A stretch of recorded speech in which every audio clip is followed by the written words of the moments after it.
జరుగుతుంది ఎక్కడైనా. అవునక్క, అత్తయ్య షుడ్ బి అండర్స్టాండ్ కోడలు, కోడలు షుడ్ బి అండర్స్టాండ్ అత్తయ్య. కరెక్ట్ చెప్పావురా, నిజంగా. అంటే ఎప్పుడు అత్తనే అర్థం చేసుకోవాలనేది కాదు. నిజంగా నువ్వు చెప్తుంది 100% కరెక్ట్, 99.9% కరెక్ట్. అత్త అర్థం చేసుకోవాలి, అలానే కోడలు కూడా అర్థం చేసుకోవాలి అక్క. ఎందుకంటే అప్పుడే కదా లైఫ్ బాగుంటుంది. Then will be the happy అక్క. నిజంగా రా, కరెక్ట్గా చెప్పావు మాట అయితే. నిజంగా నేను పెద్ద ఫ్యాన్ని నీకు.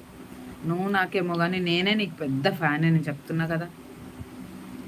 అర్థం చేసుకోవాలిరా, అర్థం చేసుకుంటేనే కదా లైఫ్ ఉండేది. చెప్పు, అయిపోయింది నా కొడుకుని చేసుకుని.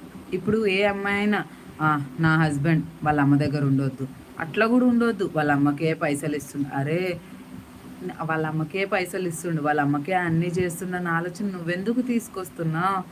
ఇన్నేళ్ళు చదివి పెద్ద చేసి పెళ్ళి చేస్తే నువ్వు వచ్చాక నీతోనే పెత్తనం చేయాలి, నీతోటే ఉండాలంటే ఆ తల్లి ఎంత బాధపడుతుంది? ఇద్దరిని మనం అర్థం చేసుకోవాలి.